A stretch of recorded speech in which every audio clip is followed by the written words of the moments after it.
Good day, everyone. I figured I would start you off today with a bit of a surprise. The intro cinematic reveal of the Tristan.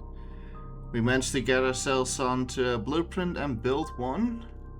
And I've been using it a little bit on behind the scenes, and I've come up with a bit of a fit. And it's been quite effective, to a fact where really it can run everything so far without much trouble. Like, it has 3 salvagers, a monopropellant enduring afterburner, 1 cap battery, a small IA enduring armor repair, and 2 drone damage amplifier ones, which in the end comes down to 40.8 DPS. If I don't run the salvages, I can literally run everything non-stop. So it's very tanky, and it is mainly just a drone boat, as it's supposed to be, and it's just been really good. Like, I've been using it around basically combat sites and also just doing missions.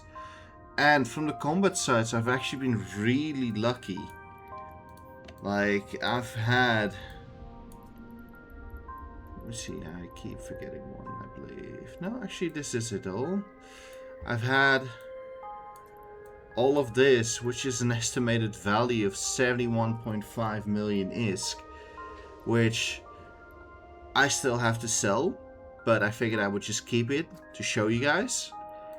Also had a couple of our first Meta 4 modules, which I could sell for a lot of ISK, or keep them and use them. And overall also decided to upgrade the account from an alpha account to an omega account. So now we are omega, which has unlocked a lot of stuff for us, mainly double skill point gain. And since I did buy a 3-month pack, it also gave us 200 plex. What we're going to be doing with the plex just yet, not sure yet, but we'll see. And as for our ISK balance, I've been doing a couple of missions, mainly from the campaign, that have been giving a lot of ISK.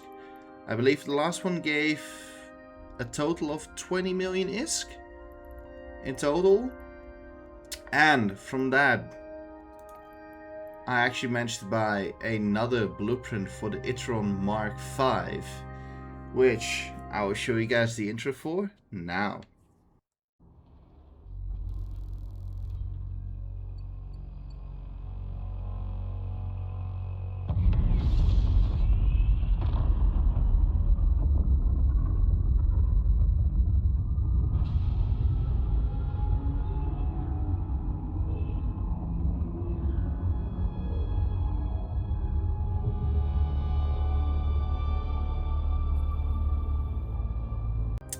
And there it is, the Itron Mark V, our first hauler. It's just makes life so much easier. Like, it's not even fully fit yet. I will be working on that, but I don't want to go all expanded cargo holds because it's going to make the ship very slow and really easy to kill. Like, we're going to have to pay attention to that. But we've had one medium cargo optimization, which we got from one of the early achievements, and I had built already 2 expanded cargo hold ones, so that combines up to just under 10,000 cubic meters of space, which has helped us move pretty much all the assets around a bit to where they are the most useful. I've got all of our blueprints over here in Omar, just with most of the ore and minerals already, and it's just a lot of just progress all over the board right now. Started salvaging as well, so we can actually start working on getting rigs, because that's going to be a very important part. Lastly, if you guys paid attention and you had the some might have already spotted when I hovered over the wallet, there's now a corporation balance. One of the things I figured which is going to be most effective as well is we're going to make our own corporation, which has been called Netherforge Industries, since we're going to be doing a lot of industrial stuff in Evil 9. The icon isn't final yet. It's basically I just want to get the corporation going. It's going to be a 5% ISK tax, no LP tax. And yeah, if you guys actually want to join, the corporation is going to be public to you all. And if you can just apply to it.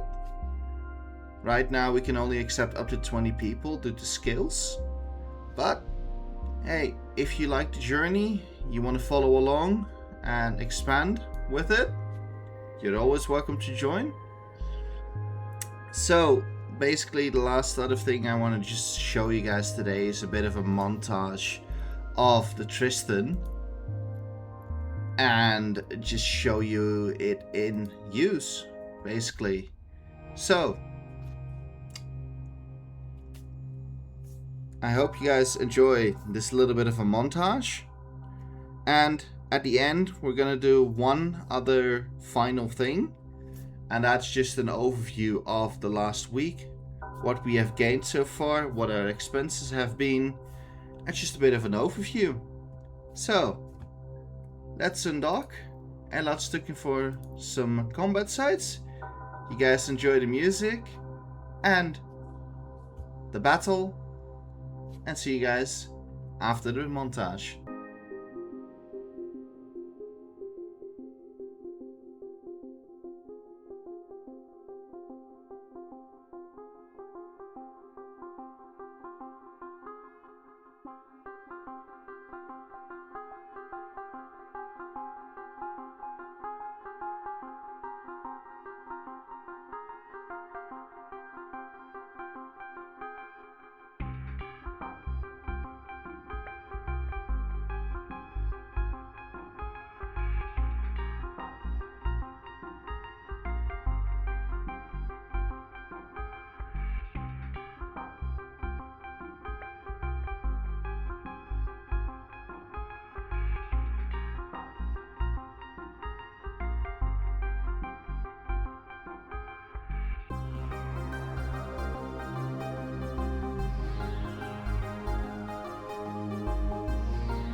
there we go. That was the little montage of using the Tristan for the new combat sites.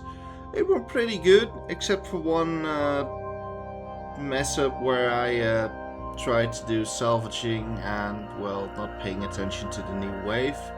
So we had a bit of a close call and almost lost the Tristan, but it survived. We did finish the last site, docked up, and this is the final result, what we got. I always love it when we see one of these, because they are just so good to scrap. Like, they get so much. But yeah, that's pretty much it. We also got another nice particle board compact mining laser, which is always nice. Another monopropellant enduring afterburner, a drone, and some decent scrap as well. The rest of it is all gonna go into the reprocessor, into minerals, so we can start building stuff from them, except from this one, the enduring omnidirectional tracking link, since that's gonna be used for drones. So, the one thing I actually do want to discuss before we go to the final thing of us taking a look at the final results of the last week is I'm gonna put up one last poll for the time being, and this is gonna be a poll that's gonna be up until next week Sunday. Basically, now we've had a bit of an income and we're gonna start getting into the bigger ships. The blueprints are gonna get a lot more expensive. So the next one up is gonna be not too expensive, which is a destroyer.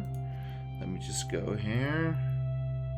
Galante, which is gonna be the Algos, which is like, let's just round it up, 8.3 million ISK, which we already have, so we can buy that if we want and build it. However, from then on, the cruisers up, like the Vexer, which is gonna be, it's gonna be 83.3 million ISK. And then after that, it's gonna be the battle cruiser, which is gonna be the Myrmidon, which is 600 million ISK. So, basically, what I want to ask of you guys is, do we allow purchasing blueprint copies from contracts to build ships, and only ships and structures? The rest we have to buy originals of. And of course, in the end goal, I of course want to get original blueprints of everything, but that we can use copies to produce our first couple of each ship, because of just the massive increase of cost for every ship after the cruiser. So there's going to be a poll up, there's going to be a link in the comments that you guys can go to, and please vote. And it's going to be a result on next week Sunday's roundup video. And yeah, let's see how that goes. Okay, then lastly for this episode, we're going to be taking a look into the final results of the last week and what we've had income wise. So let's first take a look at our wallet, into our overview. According to this, we've had an income of 47.8 million ISK with an expense of 32.7, giving us a net gain of about 15.2 million, which is what we have here right now. We also, of course, because we bought the Omega, got 200 plaques, which, I mean, that alone is going to be worth a lot of ISK, 921 million ISK, give or take. So, combined with the rest of our assets, we're now looking at just over 1 billion ISK in value for our first week. So, next week, or next episode I should say, and also next week since it's Sunday, We're going to be taking a look into planetary interaction, because we kind of want to get that going, because we're going to be needing that for the bigger ships. I believe the Myrmidon actually does not need it yet. Let's see, fuel and industry. No, that's still just a flat out just mineral cost. However, the battleship, which is going to be after that. Let's go here, ships, battleships, Galente, Dominix, which is likely the one we're going to be getting. It's going to need these auto integrity preservation seals, core temperature regulator, and life support backup units. And basically this is going to require a bunch of materials. So here we go. Like here, look, super tensile plastics, nanites, and reinforced carbon fiber. And this is actually already going to be a lot more difficult, because we're going to get carbon fiber, oxy-organic solvents, and thermosetting polymer, which is, from what I understand, yeah, atmospheric gases, silicates, moon goo, and of course oxygen fuel blocks. So this is actually a goal that's going to be probably weeks from now, because we're going to have to really look around to get all of this, maybe even months. But yeah, that's like a long-term goal, but we want to get the PI going as soon as possible, because it's also really good income. So that's going to be it for today's episode. If you guys liked the video, please give it a thumbs up, place a comment, don't forget to subscribe if you haven't already, and we'll see you guys in the next episode. Fly safe, and goodbye.